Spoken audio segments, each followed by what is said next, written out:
Hey there, it's Shauna. Welcome to your weekly astrology forecast for October 29th.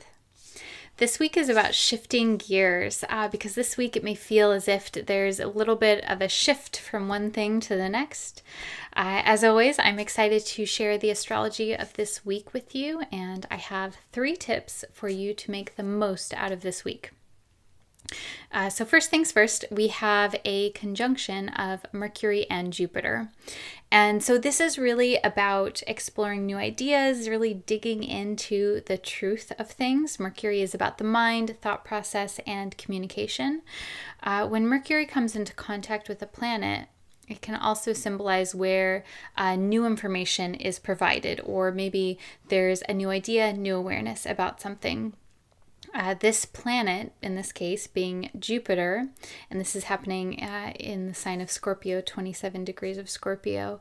I'm wondering if it may be like exposing the truth about something, or secrets or something unknown being revealed.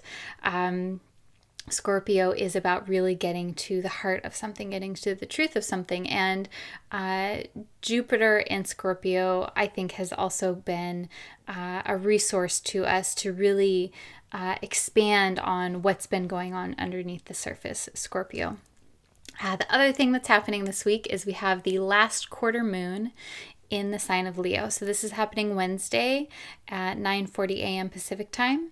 So the last quarter point in the lunar cycle, this is typically called traditionally a crisis of consciousness. So I know that sounds kind of scary, but it's not. It's more about like, okay, you're coming to terms with something. You're like, this is definitely not working. This definitely is working. It's kind of like a time of reckoning things.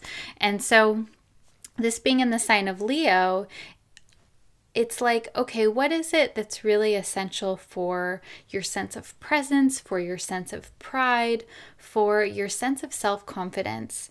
And it's also, what is it that you're committed to? What is it that you are putting your energy towards, your vital energy? So all of those things may come up this week. I love that it happens to land on Halloween. Kind of an interesting, fun day for that to fall on. The other thing that's happening this week is we have Venus will be opposite Uranus. So this is especially important because Venus is retrograde right now. So Venus will be retrograde until the first few weeks of November.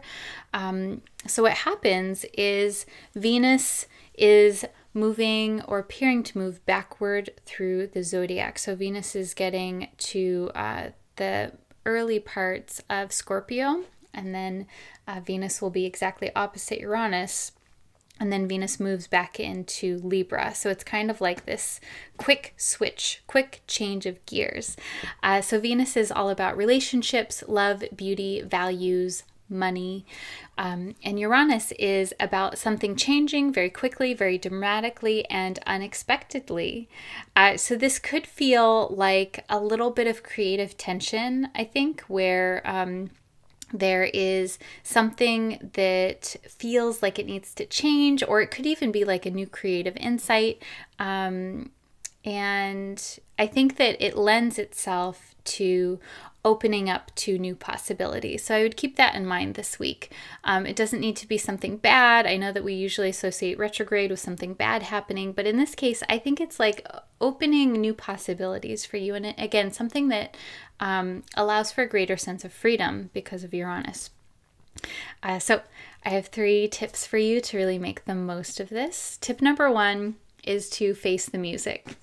And I say that because we have all of this energy this week between Mercury and Jupiter coming together and the last quarter moon. It's really about being honest with yourself, what it is that you need and what it is that's working for you. So I think it benefits you when you face the music, what it is that that is really true for you. Tip number 2 is to give yourself space. And I say that because of the Venus-Uranus opposition. So when we have any planet in aspect to Uranus, but especially Venus, it's good to give yourself more freedom, more space, and a feeling of independence.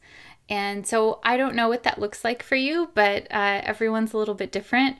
But you know, when I say give yourself space, it's like, okay, what does that look like? Does that mean more free time? Does that mean maybe letting go of some certain obligations? Or does that mean just giving yourself the freedom to do something in a different way? All of that is helpful. Tip number 3 is to connect with your underrepresented values. And so I say that because Venus is related to values, what it is that we value and honor, and the things that we're attracted to. The thing with Uranus is that Uranus can bring in a surprise element. So I would pay attention this week to what it is that you value that maybe you didn't realize that you value. And this will be brought up in your emotional state when you're like, when you're really drawn towards something or really repulsed away from something, or something is very pleasant or very upsetting, etc. I want you to notice all of that, because you may be surprised at how you feel about things this week. I think that's the nature of Uranus and Venus, and that like the value system may be, your value system may surprise you when you look at it this week. So those are your 3 tips, and I'm going to pull a card for you. So this is also from, I'm pulling again from the Isis Oracle because I'm really digging it. So this will be a symbol for the week, and you can reflect right now on something that is present for you or coming up this week.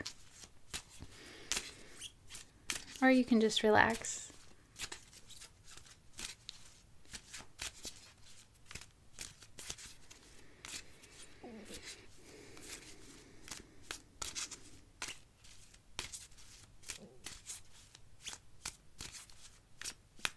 Okay.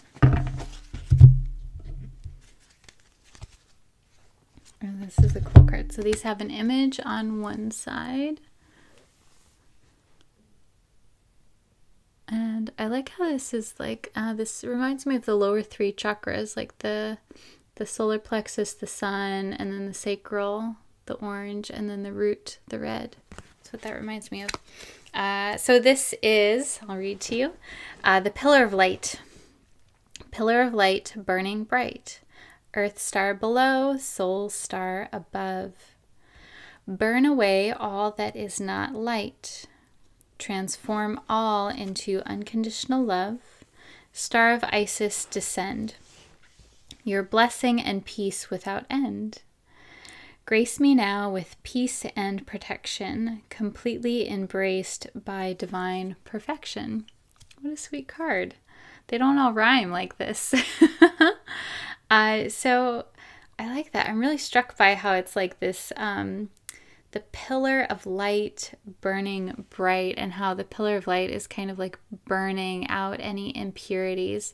When I meditate, I'll often, and if you listen to my guided meditations, you know this, I often involve a pillar of light connecting the earth and then the heavens above, and that can be a very like energizing kind of practice. So that may be helpful for you to contemplate on that, like this light is being like an energizing and purifying force in your life, and really connecting with that this week, especially when it comes to connecting with your values and what it is that works for you, to use light as sort of a purifier or clarifier to get towards that.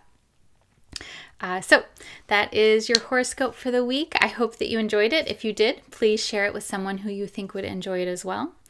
And if you want to connect with me more, you can find me on Instagram or Facebook under Neo-Feminine Astrology.